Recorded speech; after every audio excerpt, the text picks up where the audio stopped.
नमस्कार दर्शक हो, Kulswamini MI Maharashtra live TV news चॅनलच्या बातमीपत्रामध्ये आपल्या सगळ्या दर्शकांचे अगदी मनापासून स्वागत. आपण पाहत आहात Kulswamini MI Maharashtra live TV news. महाराज जय महाराष्ट्र. जय महाराज. महाराज तुम्ही थोर मनाची दिलदार दानशूर विचारवंत व्यक्तिमत्व, सामाजिक धार्मिक कार्य करणारे एक झुंजार नेतृत्व म्हणून तुमची एक ओळख आहे. कारण काही माणसे जन्माला येतात त्यांच्या कार्यकर्तृत्वाने आणि परमेश्वराने त्यांच्या कपाळी ते कार्य करून निवडून ठेवलेलं असते आणि ते कार्य सिद्ध करणं हे त्यांचं आद्य कर्तव्य ठरलं जातं. आज ही सर्वसामान्य गोरगरिबांची मुलं आहेत.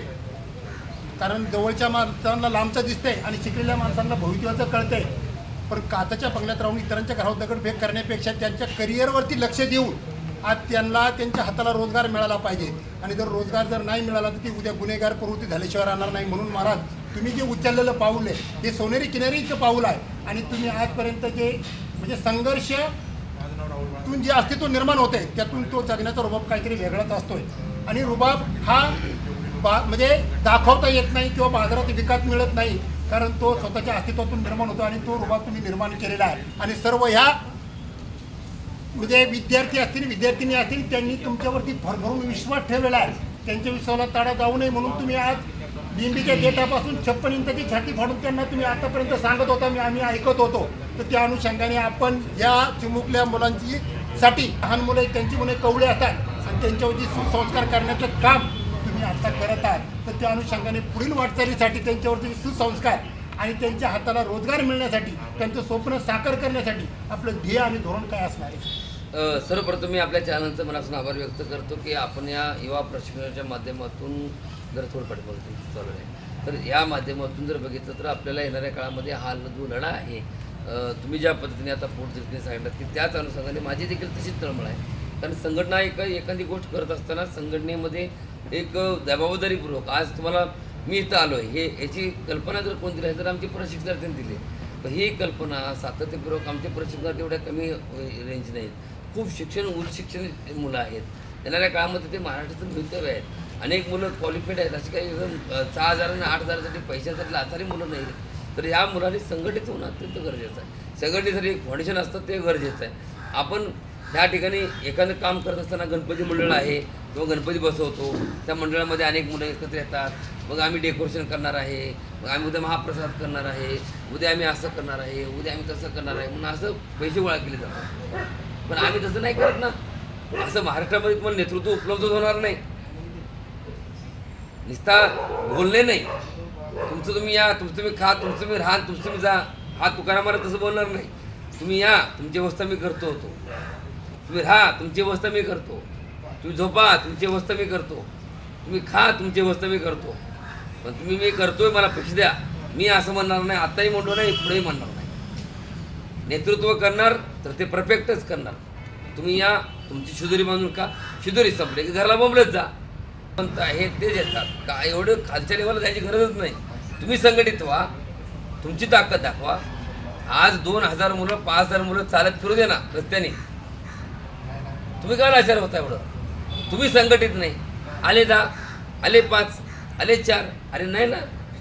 एकाच वेळेस मी आता 100 लोकांचं टार्गेट केलं. 3,000 मुलं म्हणजे 10,000 दिसतील. 3,000 मुलं चालत निघतील. बघा तुम्ही त्यावेळेस काय परिस्थिती असेल, त्यावेळेस काय ताकद असेल ते तुमच्या लक्षात. यासाठी संघटित होणं अत्यंत गरजेचं आहे. आताच महाराज तुम्ही सांगितलेलं आहे की शिका, संघटित आणि संघर्ष करा. संघर्ष केल्याशिवाय म्हणजे यश प्राप्त होणार नाही. पण तो संघर्ष कुठला करणार आहे? तुम्ही तो संघर्ष कुठला करणार हक्काचा आणि न्यायाचा संघर्ष नाही. तो संघर्ष तुम्ही त्याचा करत नाही. मी जिल्हाध्यक्ष होईन, मी तालुका अध्यक्ष होईन, मी सभासद होईन, सभासदचे पैसे एकत्र करेन, हे संघर्ष करायला लागले तुम्ही. आणि हा संघर्ष नाही. संघटित होण्याचा संघर्ष करा. अध्यक्ष उपाध्यक्ष काय म्हटले, आज आम्ही लढण्यासाठी काल मुंबईला गेलो, पुन्हा भेटलो, पुन्हा आमचा लढा चालू आहे. जवळ पण न्याय हक्क भेटत नाही. पण ह्या सगळ्या गोष्टी करत असताना तुमच्या सगळ्यांची साथ असणं अत्यंत गरजेचं आहे. आणि जोपर्यंत ते साथ उपलब्ध होत नाही तोपर्यंत लढाई लढताय जिंकता येत. मग आत्तापर्यंत आम्ही अनेक कुरगुड्या बघितल्या, काही अडचणी बघितल्या, पण ह्यावर मात करण्यासाठी येणाऱ्या काळामध्ये हा लढा यशस्वी करण्यासाठी ज्या अनुषंगानं, ज्या ताकदीनं, ज्या पद्धतीनं ज्या लेवलने आपण जाणार आहोत त्या लेवलने जर बघितलं तर येणाऱ्या काळामध्ये प्रत्येक भागातून 100 मुलं, प्रत्येक जिल्ह्यातून 100 मुलं हे एकत्र आले पाहिजेत आणि ते आलेच पाहिजेत. त्यांना यावंच लागेल, त्यांना ते करावंच लागेल, त्याने केलंच पाहिजे ही भूमिका ठेवून आम्ही वाटतो. बरं महाराज, आता कार्यशिक्षण मुख्यमंत्री प्रशिक्षणमधले जे युवक आणि युवती म्हणतात की बाबा आम्ही उपाशी आणि सरकार तुपाशी, तर यांना उपाशी राहण्यापेक्षा सरकारने यांच्याकरती जर दुर्लक्ष न केलं आणि त्यांना हाताला रोजगार जर दिला तर सरकारची सुद्धा मान उंचावणार नाही का? सरकारची मान उंचावेल, पण सरकारला दाखवून तर द्यावं लागेल ना की आम्ही सगळे एक आहोत, संघटित आहोत, तुमच्यासोबत राहू. हा तर निरोप दिला पाहिजे ना. मळ्यामध्ये काम पूर्ण शाळेमध्ये काम केल्यानंतर शाळेतल्या मास्तरने शाबासकी दिल्यानंतर आईवडील शाबासकी देतात का? डायरेक्ट मास्तर सोडून आईबाप शाबासकी देतात? खूप छान मुलगा, खूप चांगला पराक्रम गाजवला म्हणतील का? तुमच्याकडे काय कागदच नाही, आम्ही काय करायला लागलो हे सांगू शकत नाही, तर तुम्हाला कोण विचारणार आहे? आज आम्ही पिंपरी चिंचवड महापालिकेमध्ये आहे, महापालिकेच्या परिसरामध्ये वावरतोय. इथल्या लोकांना सांगत असताना किंवा बाकीची गोष्टी करत असताना की आम्ही तुमच्यासाठी काय तर करतोय हे वरच्या लोकांना सांगितलं तर पाहिजे. तुम्ही काहीच नाही सांगणार तर तुम्हाला कोण विचारणार आहे?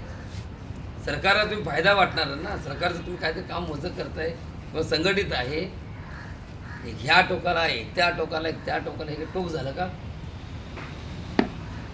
तुमची कळा अंगण सांगतो ना. दादा तुम्ही काम करताय तर ते सरकारला दिसलं पाहिजे का नाही? रेकॉर्डला तर पाहिजे का नाही? बरं महाराज, आता हे बिगुल वाजलेलं आहे आणि महाराष्ट्राचे मुख्यमंत्री उपमुख्यमंत्री एकनाथजी शिंदे साहेब यांनी काय केलेलं आहे की याची म्हणजे प्रशिक्षणार्थींना शब्द पण दिलेला होता की आम्ही नाही होतं नाही आहे शब्द दिलेला आहे पूर्ण आणि तो पण पूर्ण करणार करणार. अशी तुम्हाला त्यांनी काय केलं, वचन 100% पण दिलेलं आहे. मला मग त्या अनुषंगाने आपण काय पावलं उचलणार? मी 100% मला पूर्ण पॉझिटिव्ह आहे की मला विश्वास आहे की शिंदेसाहेबांनी ज्या अनुषंगाने बोललंय, फक्त आचारसंहिता समोर आहेत, त्या अनुषंगाने ते काम थांबलं गेलेलं आहे. आचारसंहिता झाल्यानंतर शिंदेसाहेबांना तितक्या ताकदीने तो विषय मांडावाच लागणार आहे. शिंदेसाहेबांच्या भेटीच्या अनुषंगाने येणाऱ्या काळामध्ये 2-3 हजार मुलं आम्ही कुठं जाऊन एका ठिकाणी आंदोलन करणार नाही. कुठं गेटमध्ये आंदोलन, नागपूरला आंदोलन केलं तेव्हा गेटमध्ये होतं. आंदोलन हे रस्त्यावर झालं पाहिजे, प्री प्लॅनिंग झालं पाहिजे, रस्त्यावरून चालवत गेलं पाहिजे. चालू घडामोडींचे अपडेट्स जाणून घेण्यासाठी आपल्या कुलस्वामिनी अमाई महाराष्ट्र लाईव्ह टीव्ही न्यूज चॅनलला जरूर सबस्क्राईब करा, लाईक करा, शेअर करा व कमेंट देखील करा. बेल आयकॉनवर प्रेस करा व नोटिफिकेशन्स मिळवा. पाहत रहा फक्त कुलस्वामिनी अमाई महाराष्ट्र लाईव्ह टीव्ही न्यूज.